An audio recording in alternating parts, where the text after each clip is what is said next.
It's taken a second. All right, I think we're live. Hey everyone, happy Marketing Monday from the Watertown Oswego SBDC.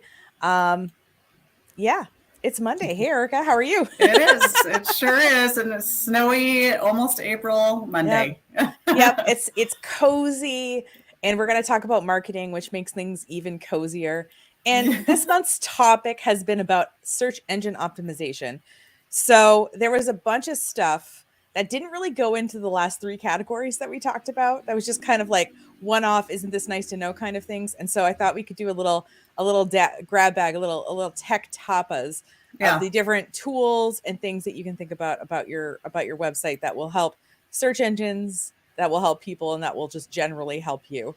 Yeah, and So just to go yeah. back, we have to remind people that Oh yes, we do. if they've missed anything in this month with the SEO stuff, or anything in our backlog since back in September now for our Mm-hmm. Marketing Mondays, they can find it on our YouTube channel, right? Yep. So And on if Facebook. Just YouTube lets us have playlists, which makes it a little easier. yeah. And for SEO, so far we've covered. I'm sorry. I'm Go. hopefully. No, that's No. I'm great. asking. I'm Oh, asking you. I know.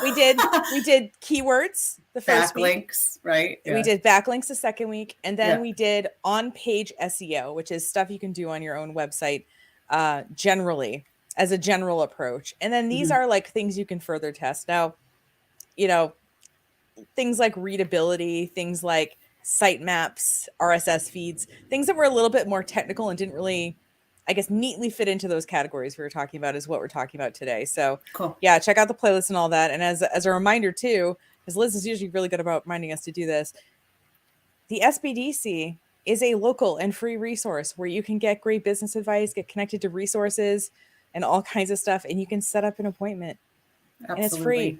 Absolutely. So we're Everything's going to, free. Yeah. yeah, it's awesome. It's Yeah, so helpful.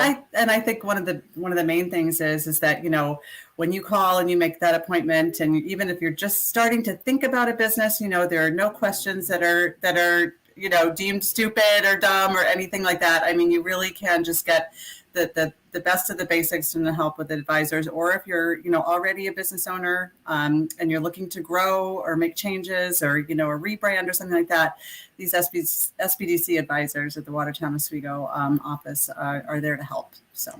And, I know my friends, the ones like when they're first starting off, like I have a friend right now who's kind of in the beginning processes of a business, and she's meeting with her SBDC person once a week. It's holding her accountable. It's moving her forward. So I think it's nice, not only for the advice and stuff, but, and, hey, if I was an established business, I should meet with my SBDC person, maybe quarterly, maybe go over some stuff, talk about ideas. They can kind of be an expert third party to kind of look at stuff from the outside and give some good recommendations. That's right. And I think you make a good point just as far as, it's consulting and advising because they have so much expertise as far as small business. But it's also that sort of that coaching. And a big part of that is like, it is what you want it or need it to be, right? It's sort of catered around what people need the most. So I think that's important for people to realize too. Yeah. So email the SBDC. They're awesome. They're easy to work with and they're a great resource. And so today, Erica, we're going on a journey. We're looking at some stuff together that I think is just generally helpful and stuff I wish, and sometimes I get to go over with my clients. And actually this first thing is something I went over with my client last week. I got a text message, and you know what? I'm just going to show you guys probably get these letters in the mail. I'm just going to show my screen from the Domain Registry of America. Usually there's a nice flag. It looks very official. And it says that you owe money on your domain, and you could fill out this form and pay them. And it's really funny because all of these like are stamped like this is a scam. And like if you look up this and then scam, because what happens is when your domain is being like when it's available for renewal is if you can look it up publicly. It's very easy to look this up. We can look this up for anybody who's not paying for, well, even I think if you're paying for private registration, it would show when your domain was expiring. So don't fall for one of these things. You have to know who hosts your website and where you bought your domain from, because you're going to get a weird bill like this. And it happened to one of my friends, and she was in tech. She just forgot who was hosting her website, got this bill, paid it online. She had to cancel her credit card. It was a whole thing. So I want you to avoid that. Now, obviously, if you bought web hosting, it's a bill maybe that you get once a year, and you're like, I don't know who my web host is. Don't worry. You can look that up. There is you just put in the URL and it will tell you what the host is. And if we want, we can kind of do it together if you That'd be cool. want. Yeah, All right, I would so love to see that. All right, so this is the hosting checker, and you can check who hosts any website. It doesn't have to be a website you own. It's not going to require us to log in or anything. And I'm just going to put in my domain. Find host.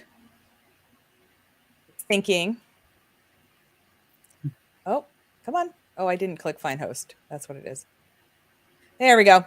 I have to click find host. And as you see, it says it is hosted by AceNet. And then my DNS this is where my domain name server is. So the company that hosts my domain is Svaha, and they use AceNet as their leased server. And I know that because I'm a tech person, but you should recognize one of these two things in here. Right. And if you do, that's who hosts your website. If you get a bill from them, pay them. Or if you have a web person like me, just text me a picture of your bill. This is what my client did. She's like, I got this bill for $345. And I was send me a picture. And it wasn't the Domain Registry of America, but it was something like that. They're all called different things. And you may ask yourself, well, how do I know where I bought the domain? And there is tons of domain checkers. Here's another one I found. So I just I have this pulled up. And it will tell me where I bought the domain and when it expires. So let's do this again. And I would put these two dates, like when you're web hosting. You can reach out to your web host and say, "I'm sorry, like I don't know how often I pay this bill." I say something good. I think if oh no, did that come up okay? I think so. Wait. Okay, for some reason I thought that you might have switched your dot and your C. Nope. It came through. It's written really small. Yep. So it says here that my domain expires on April 15 of 2023. So, and what I like about this tool is it says I can add it to my calendar. Yeah. Oh my God, that's awesome. Yeah. So to be expecting that auto or something. Right. Yeah. And so, your web hosting and your domain could be bought at the same place. Most people who sell domains also sell hosting. Mm-hmm. But in case you bought your domain and then found hosting, maybe there's two different companies. Right. What I do is I make typically, I don't know why I must have just renewed. I typically make mine do once a year because I'm not going to remember to do something once every 5 years, but I will remember to do something once a year. And I have it on auto renewal, so it might have just processed a little bit early here. But yeah, so you can look up when your domain expires, make sure it's on auto renew. And if it's not, just, a week before it expires, maybe get yourself a reminder in your calendar. And then make sure you know who your web host is so that you're not paying some weird company that doesn't actually host your website. So many things to be careful about out there. There's a scam. There's scams everywhere. Yeah. But I only want you to pay bills that you actually owe. And all of those domain services, by the way, my client, I think it was $300. It was ridiculous. Your domain name typically costs the person selling it between $8 and $10. So the company I use, they charge me, I think $15 a year for my domain, which is fine. They should make a little bit of money on their end. And my web hosting's $150 a year. So if you're paying, I once met someone who's paying $400 a month. And so I'm just saying this out loud, if your number is whatever, someone wants to charge you $300. If it starts getting above that, right. Yeah. I think mine for one of my sites is like 65 or something with GoDaddy, Sure. So just, just know what bills you're paying and why you're paying them generally. And when it comes to your website, like I said, your domain typically renews yearly and your web hosting might be paid monthly or yearly. As long as you understand, those are kind of your two ongoing costs. If you're using a software like Shopify or Squarespace or some other website builder, those things are usually built into the price you're paying that company. So just don't fall for those scams. Now, something else that it didn't really it came up as we were talking about sort of user experience and all that was how easy your website is to read, how readable it is. And of course, like any fun, technical domain, we have a .io, which is very which will test the readability. This readable.io will show us how readable our website is. So I can go to this website and test my readability. Very cool. And I can, oh, no, thanks. I don't want to take a tour. And I can either paste the text in to find the readability score, or I I think there's a way that I can put it in. Oh, wait, I thought there was a way I could put it in. So if I wanted to just grab, I think there's somewhere you can just, I thought I checked this before the broadcast. Sorry about that. But I'm just going to grab some text from my about page and put it in there and see what's going on here. So I'm going to grab this about text. So what you were saying is you thought it would like read the whole site? Yeah, I thought like it would just like put in a URL, it would just read it in there. Yeah. So I'm just going to copy this and put it into the readability page here. Oh, it wants it. Okay. It's scamming and it's scamming. It's scanning. not scamming, but it's pointing out things where, okay. No, I love how they start. So it's giving me a C grade. Okay, I'm just passing. I'm coasting through this class. So it's giving me a readability score, and it's pointing out some spelling and some grammar issues. Sorry, guys. No problem. So some sentences that might be a little bit too long, that kind of thing. So yeah, I mean, Grammarly or something like that might also do it. But what I liked about this is it sort of gave an idea of how readable text on a specific page was. Mm-hmm. I mean, we know from, I don't know, newspapers or whatever that you're supposed to kind of write at, I think they say to shoot for like a 5th or a 6th grade level. You don't want to get too, I tend to sometimes accidentally use big words or something, and it can sound confusing to somebody who doesn't know what you're doing. So seeing how readable your text is and going through making some of those changes will help search engines and people navigate your website. Yeah, right. And so it was coming to me like sort of like, well, define readability? Like, what is that? So you kind of explained that a little bit, because last week we were talking about accessibility as far as people being able to, to be able to see what is on your site, or see, I guess, whether or not there's, any, if somebody does not see well or, is hearing impaired or something, is your site reachable to them? But this is a little bit more like, can people understand? How is the writing? Like that kind of thing, right? Yeah. Could we say it a little more clearly? And like I said, there are tools like Grammarly. I've seen another tool, and I will maybe see if I can find it for next time. But that actually, it says like what grade level. And I remember one time I did one of my pages and it said like 11th grade level. And I was like, ooh, okay, I probably should chill that out a little bit. But I mean, we think stuff is readable because we wrote it. But, sometimes it's nice to get an objective opinion, especially from an online tool. It's not trying to hurt our feelings or anything. Right. But yeah, feedback. So feedback's always good. And even though I get paid to write things, there's ways that my writing can be improved. And I know that. So now, another thing that seems sort of harmless that happens to a lot of people, and I think I mentioned this as an example in one of the SEO broadcasts, but let's say that, you have your page URL, so your domain /about or / contact or whatever that comes after that / that identifies each individual page. Some people call it a slug. I don't know what that stands for. Some people call it a URL. I don't know. There's different names for it, but let's say that you changed your about to about us. And what you didn't realize is you had your about page linked a couple of places on your website. And at first, if you just have a couple of pages, this is pretty easy to manage, but I have 1,800 pages on my website. So if I change a link, that could have consequences that I haven't really thought of. Okay. And sometimes I change things and there are consequences. So something that you can this dreaded link.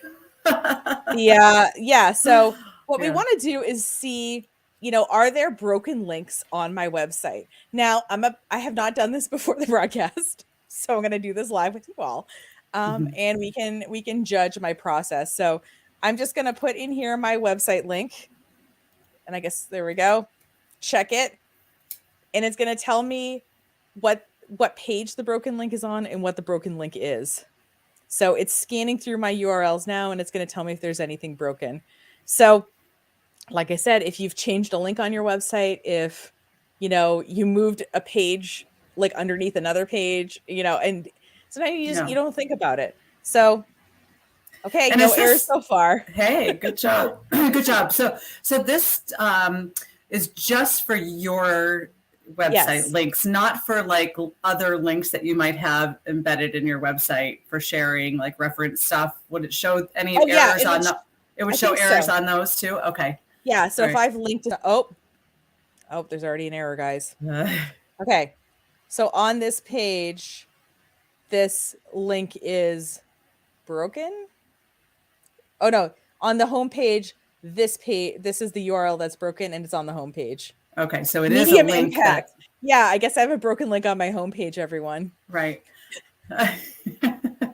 So embarrassing, but just to say, it happens to us all. It does. It happens to all of us, including me. For sure. This again, there's just so much to keep track of, you know. It's like, oh, somebody came to get some. Bryant said, I came to get some help. Awesome. Well, you're in the right place, Bryant. We're going through little websites and tests to help your things. And as you see, I had a link to some, it looks like some press. This was Bangor Metro article that they wrote about me. And it looks like that's broken. So maybe they just took it offline. And again, like they're a newspaper, you know, maybe they moved content management systems and they're like, oh, this article is 10 years old. We don't have to move it. Yeah. So it's just giving me a list of things that I can fix and it's still scanning. That's cool. We'll let it do its thing, but see if there's any broken links on your site, because you don't want to send people to resources that don't exist. And, you know, you can make a cute 404 error page if you want, but mostly what we want to do is redirect people to resources. I think I used the client example of my hunting and fishing guide, you know, former client who the link to his, you know, super old fishing licenses from, you know, previous years had been, you know, was getting a third of his traffic. So people were getting there and thinking, oh, okay, you know, I was kind of looking for something newer. Mm-hmm. So yeah, so just find the broken links and you can get those fixed up. Cool. Now there's a few tools that most SEO, whether you're using an SEO plugin or whether you're on, you know, Wix or Squarespace or something, and there's an SEO section, there's a couple of things that are typically part of that. One of them is something called a sitemap. So a sitemap is almost like an outline of your website, you know, and shown in sort of hierarchy. And the idea is that the sitemap, I guess, could be used by a person. I mean, I don't know. Do you, Erica, when you read like a really long book, do you check like the front index and kind of use it to get to a part? I'm a little bit more. It depends on the book. Yeah, totally. So a person could use a sitemap, but more often it's used for search engines so that they can easily see what content is there when new content has been added. You know, they'll check the sitemap, you know, compared to the last time they scan the website. And, oh, there seems to be a new page. It'll get indexed. So if you want to see if your site has a sitemap, there is a tool that will let you do that. And we can, you know, I think it'll tell you like where it is on your website. So sometimes it's at /sitemap, sometimes it's at /sitemap.html. So is it true that when you're first developing your website that your sitemap doesn't necessarily, or a sitemap isn't automatically created? Because I always kind of thought it was just sort of an automatic thing that happened. I think some software automatically creates one and some doesn't. Don't. But if you're just wondering, like, do I even have one? You know, I thought like, oh, you know, is there... So I was just trying to pull together tools before this broadcast to see like, oh, is there tools that will check this rather than you just randomly typing in URLs that might be your sitemap. And so I'm hoping I have a sitemap because. Cool. And while we're waiting for that, I just want to remind anybody who's with us today that you can ask questions. So feel free if there are things about marketing that we can help with this morning, or not so much this morning anymore. Let us know and feel free to add a question in for us. Nice. Okay, so you see at first they tried to sell me something there. Just close the pop-up. Keep going. Okay. Everything I've given you today, I have checked at least in the last few months to see if it was working, but I didn't necessarily go through all of these tools again right before this broadcast. So as you see, it's giving me, here's my sitemap, brickmeeting.com/sitemap.xml. So that's the link to my sitemap. And if we click on it, it should pull it up and we'll see what it looks like. And usually it's not like, it's for the search engine, so it's not beautiful, but there it is. And as you see, I use WordPress. And so I use a plugin called Yoast, rhymes with toast, SEO, to build my sitemap. But you might have a different plugin. All-in-one SEO is another good WordPress plugin. And your web software, like Erica said, might automatically have one. when you first set it up, it might automatically build you one. But this way you can at least test to see if you have one. And it sounds like a sitemap's pretty important, because if SEO, if you are, the search engines are searching for you that way and looking to see about changes and everything. That sounds like a pretty important thing to make sure that you have. Yeah, and you want to make sure it gets to your major pages and all that. And the way I figure it is, if a search engine is going to help people get to my website, I want to make its job as easy as possible. And that is one of the ways that I can do that. Now, another thing that I can have, which is kind of in the same ballpark, is something called an RSS feed. And an RSS feed is, and I think we've talked about potentially doing a full broadcast about these, but the idea is it's real simple syndication. Now, I was trying to find a free tool that would easily detect this. And the easiest thing I could find was a Google Chrome extension. I was looking just for a website where you could put in a URL and that you didn't have to like make a login and all that for. So I'll just demonstrate to you how this works in case you are interested in doing it. But usually you can test if you have an RSS feed by, it's usually your domain name /RSS or /Adam. There's a few, or /feed. There's like 3 URLs where what it typically is. But in case you want to just kind of independently test. So let's say that I'm going to just go to, I'm trying to think of a nice blog I could go to. So let's say I was going to a cooking blog that I like here, and I want to see if this has an RSS feed. So I actually installed the RSS plugin here, and it's in my upper left corner. Sorry, it's tiny. It's the little orange thing. And so this has a feed, and there it is. It's showing it. So this is what their feed. This is what their. Oh, come on! It said it. It said it worked. Anyway, so usually it'll say the name of the feed up there in the upper corner. I don't know why it's not loading right now. But anyway, you can check your website if your website has one. I think mine is or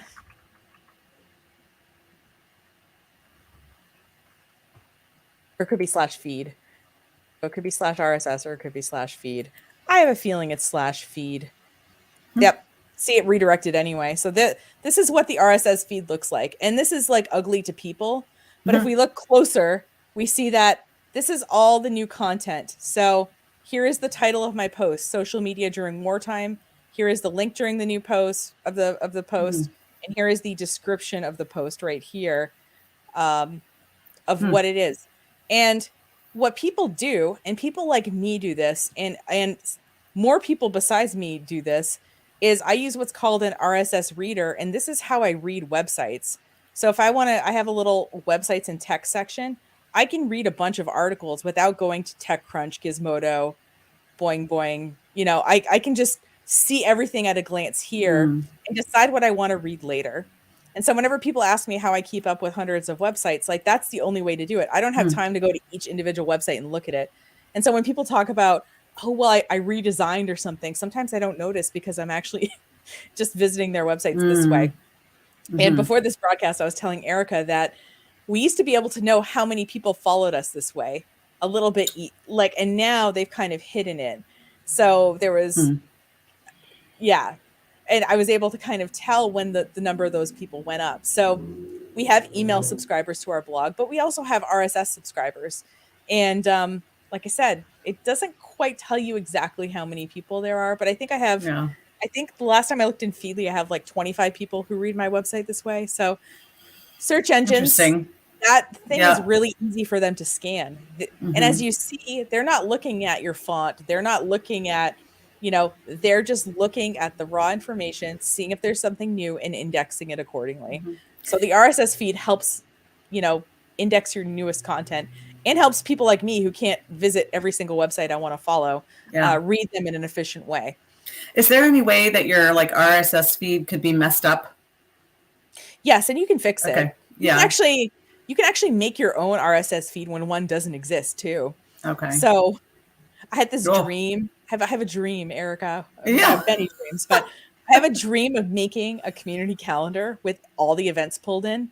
And what I thought I would do is I thought, okay, well, there are some websites that don't have an RSS feed. I was wondering if I could make an RSS feed out of their events list So say like, okay, anytime something is written like this in this position, that's the event name.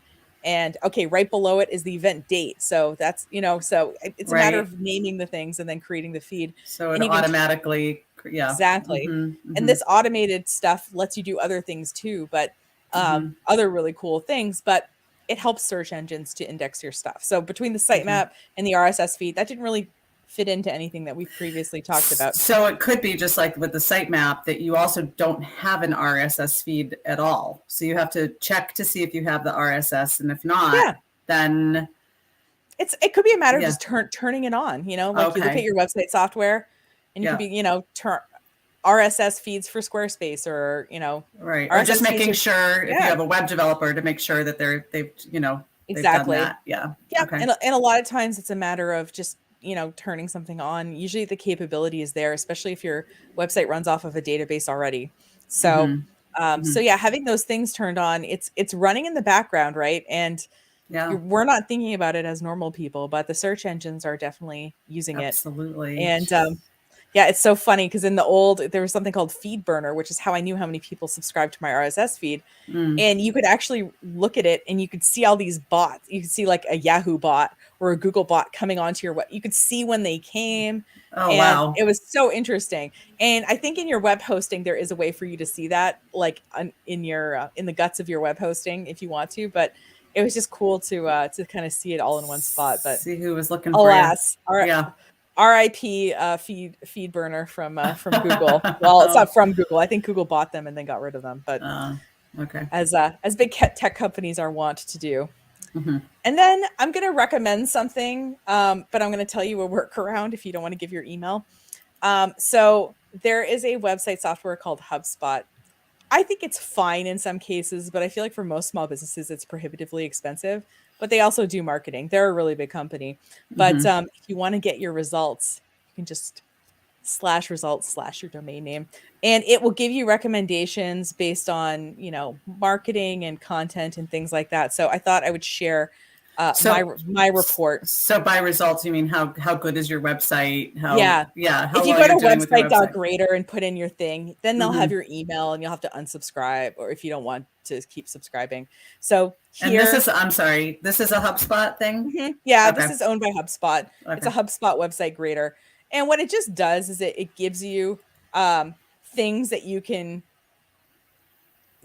do to improve your website. So it gives you, some page speeds. It's saying that I'm handling my website image size is good. I need to fix some JavaScript and some CSS issues.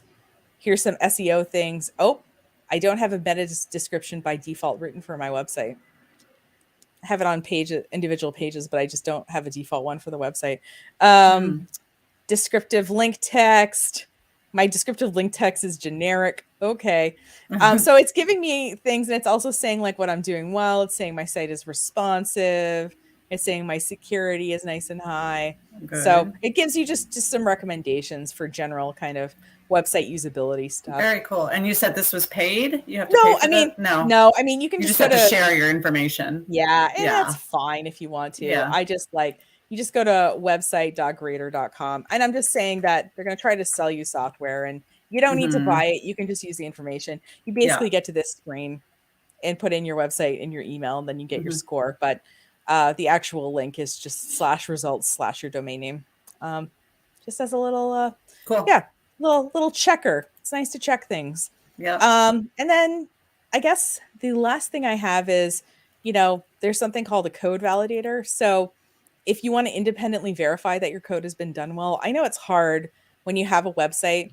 We have these professionals that we hire to do things that we can't do, but are they doing a good job? Is there errors in the code? And there is basically this will look through your code and point out things that could be changed to make sure that it works better. So sometimes, I don't know about you, but I get those messages that are like, oh, you have mobile display issues on your website, or, this link isn't working, or whatever. And with all these tools, you can independently verify what those spammers are telling you. You have a broken link on your website. Cool. Which one? Yeah. Yeah. Right. Yeah. And what they're nothing back. Right. And what they're probably doing is like just using a tool like this, seeing that you have one and just being like, oh, like this is wrong. Like for me, I wonder how many broken links, like I think it's still indexing them. I'm looking to see. Is it? Oh yeah. Oh my God. There's Well, you have so much on your website. well, I've never heard of anybody having so many I pages to will their website. I'm just sharing. I still have an A because I have so many pages, but Yeah. it's still scanning. It's because as I said, I know I have over 1,500 blog posts, and I know I have other pages as well. Yeah. So it's showing me 5 at a time, but I can see Oh, the next no 5. wonder. No wonder you're gonna have some broken links in there, Oh, probably. it wants me to make an account so I can see the next 5. So I guess Oh. and now it stopped checking because I Uh, clicked away. But what you can do is you can see the first 5 broken ones, fix them, rerun it. It'll give you 5 more. sure. And it's like a whack-a-mole situation, you Yeah. just eventually get rid of all of them. So yeah, and obviously we went over some stuff in the links and in the keywords broadcast and in the on-page SEO, but yeah, so there's, as you see, even those of us who've had websites for a long time and do this for a living have things we can improve upon. So like, don't focus on it being perfect, just keep iterating toward a better and better website. And then when you're ready to retire and sell your business, or you've got like you've got a really usable, nice website that becomes a nice part of the business package that you'd be offering. Yeah. And Yeah. it works better for True. in the meantime, before you retire, you have a website that's working for the people who visit it. So yeah, no, that's a really good point as far as potentially selling to your business or something and a lot having of that in place. That's a huge value, for sure. well, I had my business evaluated 7 years ago because I had a potential business partner that was thinking of coming on board. And I think we were both surprised at the number, but a large part of it was the traffic and the client list. So the email addresses you have that you market to and your website do have inherent value. It's not just Sure. about the physical building and your product inventory and all of that. So That's right. Yeah. And I think, also considering, taking some time to think about how you want to think about these things on a regular basis, or do you want somebody else to be helping you with this, whether it's a web developer, somebody or a staff member or something, but to be able to commit to, hey, what do we want to check on with our website, this week or this month or something, and give that sort of dedicated time to do that, and to continuously do it and improve and that kind of thing, especially when it comes to SEO, is to finding that time and the right person. If you're not going to get to it, finding the help that you need to make it happen on a regular basis. Yeah. Well, and what happens when I do this as like a 4-week class or something, because I've done that before, 2 hours at a time, is we establish at the beginning like all the things you want. And what happens is people have a long list, and I'm like, okay, we're just going to slowly pick it off, and you're going to do a certain amount of it during this class, and then Right. you're going to commit to looking at this list and Yeah. then well, I think we've written page titles and descriptions for all our, okay, that's done. And certain things will need to be checked once in a while, like maybe you accidentally broke a link. Yeah. Like I did apparently a few times. And right. Yeah. And then you can just fix that. No big deal. Right. And just like people, I'm sure, prioritize which ones they want to start with when they're doing the workshop with you. People can, prioritize that way too, and say, we're going to start with this. This is the most important. This is where we think maybe we have the most issues or something like that, right. And then go from there. Yeah. Right. And with most people, it's, building those links, coming back to their website ends up being usually the thing they start with, because they understand that their website is something that they have continuous control over and that they can work on over time. But building those links is going to take time, and building a lot of links coming into your website is going to take time. So they typically start with that. Yeah. And we've got that broadcast. Like I said, if you scroll back wherever you're watching on Facebook, a little bit, you'll see that, or click on the videos. That's the backlinks one. Yeah. That's the backlinks one from 2 weeks ago. And then on YouTube, obviously it's in the website section. So of the playlist. Great. So, yeah. So what do we have coming up for April?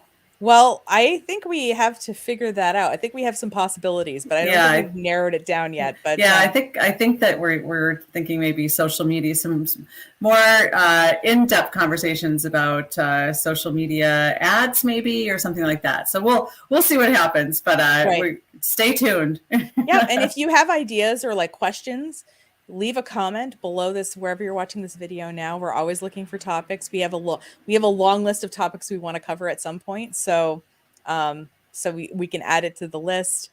And yeah, absolutely. All feedback and about that or ideas is, it's always welcome. Awesome. Well, thanks so much, Erica. All right. Thank you, Nicole. Great information as always. All right. Have a great day, everyone. We'll see you next week. Take care. Bye, guys.